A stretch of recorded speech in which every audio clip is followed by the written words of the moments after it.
Big Boss Malayalam season 7 grand finale വേദിയിൽ നിന്നും top 3 ആയി ഷാനവാസ് ബിഗ് ബോസ് വീടിനോട് ഇവിടെ പറഞ്ഞിരിക്കുകയാണ്. എങ്ങനെയാണ് എവിക്ഷൻ നടന്നതെന്ന് ചോദിച്ചാൽ ഷാനവാസിനെയും അനുമോളെയും നമ്മുടെ അനീഷിനെയും ഗാർഡൻ ഏരിയയിൽ വരാൻ പറയുന്നുണ്ട്. അതിനുശേഷം 3 പേരെയും ഒരു പൊക്കപ്പുറത്ത് കയറ്റി നിർത്തിയതിന് ശേഷം അടുത്തുള്ള ഒരു കാർഡ് എടുത്ത് വായിക്കാൻ പറയുന്നു. വായിച്ചതിന് ശേഷം അത് പുറത്ത് പറയരുത്, നിങ്ങൾ മനസ്സിൽ മാത്രം വച്ചാൽ മതി എന്ന് പറയുന്നുണ്ട്. അപ്പോൾ അനുമോളും അനീഷും ഷാനവാസും ആ കാർഡ് വായിക്കുന്നു. അതിനുശേഷം ബിഗ് ബോസ് ഷാനവാസിനോട് ചോദിക്കുന്നു, ഇനി നിങ്ങൾക്ക് ഉറക്കെ പറയാം, എന്താണ് നിങ്ങൾ കാർഡിൽ വായിച്ചത് എന്ന് ചോദിക്കുന്നുണ്ട്. അപ്പോൾ ഷാനവാസ് പറയുന്നുണ്ട്, അനുമോൾ ടോപ്പ് 2 എന്ന് പറയുന്നുണ്ട്. അതായത് അനുമോൾ പിന്നെ ഈ എവിക്ഷനിൽ നിന്ന് രക്ഷപ്പെട്ട് ടോപ്പ് 2 എത്തിയിരിക്കുന്നു എന്നാണ് പറഞ്ഞത്. അടുത്തത് ബിഗ് ബോസ് പറയുന്നുണ്ട്, അനീഷ് വായിക്കുമെന്ന് പറയുന്നുണ്ട്.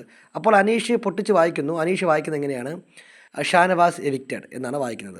അപ്പോൾ അതനുസരിച്ച് പ്രേക്ഷക വിധി പ്രകാരം ഷാനവാസിന് വോട്ട് കുറവാണെന്നും ഷാനവാസ് ബിഗ് ബോസ് വീട്ടിൽ നിന്ന് വിട പറഞ്ഞുവെന്നും എല്ലാവർക്കും മനസ്സിലായി.